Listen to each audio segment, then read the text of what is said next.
ఓబులేసో నువ్వేం పెద్ద మనిషివిరా? మట్టి నమ్మిన రైతువు కదా అని నిన్ను నమ్మి డబ్బులిస్తే అయ్య గొట్టమే కాకుండా తలగోడ కనిపించకుండా తలుపులేసి కూర్చుంటావరా మొండమోపి. కక్కరా కక్కో అనా పైసలతో సహా నా సొమ్ము కక్కు. ఈ పైడ్రా సంగతి నీకు తెలియదురా రే. పెద్ద మనుషుల్లో పెద్ద మనిషిని నీలాంటి బచ్చగాళ్ళకి మచ్చలేని లుచ్చగాన్ని నాతో పెట్టుకోబాక. తొక్కి పట్టి నారదీస్తా.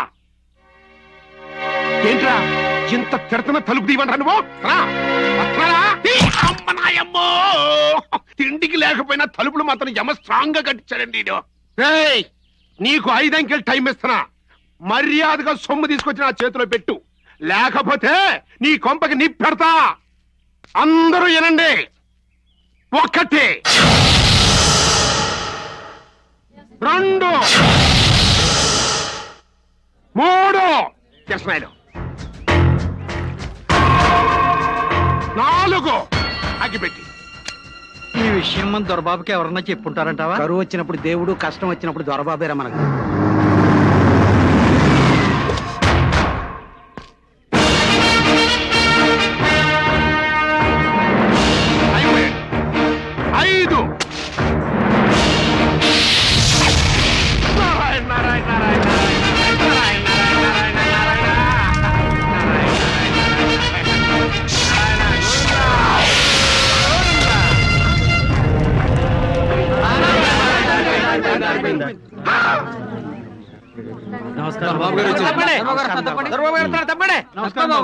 ఏంటి ఏంటి గొడవ? మంటయా మంట. ఆర్పేనుగా. అది ఆరిపోవు సరే, కడుపు మంట. ఏంటి విషయం? విషయం ఏముంది? వీరమ్మ సోది. ఈ ఓబులేసు గారు నా పొలం కౌలుకి తీసుకున్నాడు. ఎరువులకు డబ్బులు లేవని 10,000 అప్పు కూడా తీసుకున్నాడు. అది ఇప్పుడు అసలు వడ్డీతో సహా కలిపి 12,500 అయింది. అసలు లేదు, వడ్డీ లేదు. కనీసం పెద్ద మనిషి వచ్చాడన్న ఇంగిత జ్ఞానం కూడా లేకుండా తలుపులేసి కూర్చున్నాడు. ఎట్టంటోనే తొక్కి పట్టి నార తీస్తే తప్ప. అసలు నీ దగ్గర డబ్బు తీసుకోవడమే వాడు చేసిన మొదటి తప్పు.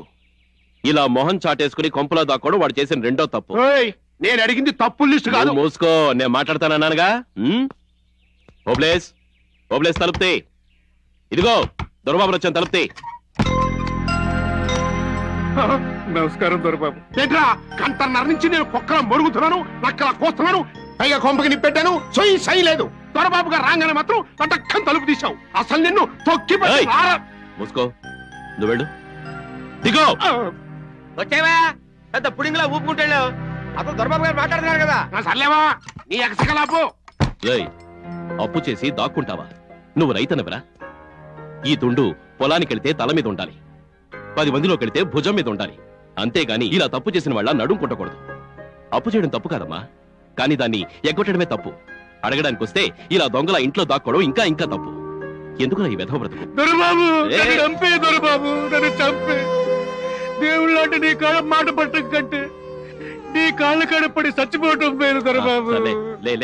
ఏంటి చేసినప్పు తీరుద్దాం అనుకున్నారు. వేసిన పత్తి పట్టు మొత్తం చీడబట్టి బూడిదైపోయింది బాబు.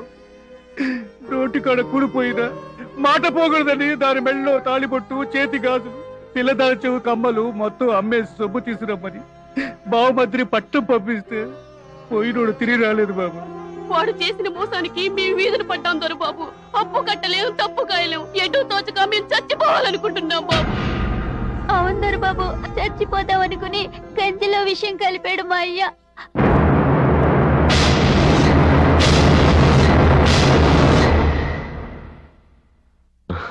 రే పిచ్చోడా, చావే సమస్యకి పరిష్కారం అయితే ఈ ప్రపంచం ఎప్పుడో శ్మశానం అయ్యేదిరా.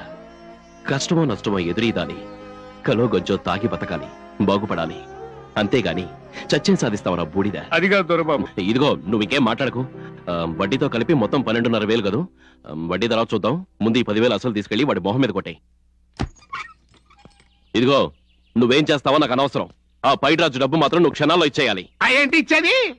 2.5 గంటల నుంచి ఇక్కడ 2.5 నెలల నుంచి ఎక్కడ కనపడితే అక్కడ ఇదే మాట అడుగుతున్నా. నాకు దిక్కు లేదు. ఇప్పుడు నువ్వు వచ్చి సింగిల్ టైంలో ఇచ్చేయి అంటే ఇచ్చేస్తారా? ఇదిగో 10,000. ఆ?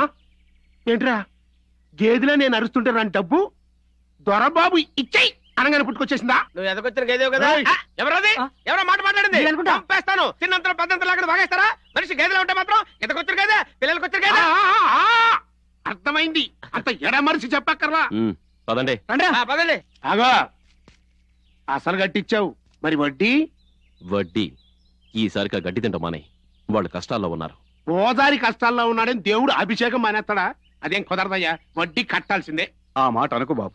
నేను కష్టాలు పాలైంది మీ పొలం కౌలు తీసుకోబట్టి. వద్దు, ఫ్లాష్ బ్యాకులు వద్దు, వడ్డీ కట్టాల్సిందే. కట్టకపోతే తొక్కి బట్టి నారదేస్తా. ఎవండి? అన్ని ఆడితో పాటు నిన్ను. వడ్డీ ఇచ్చేశారు.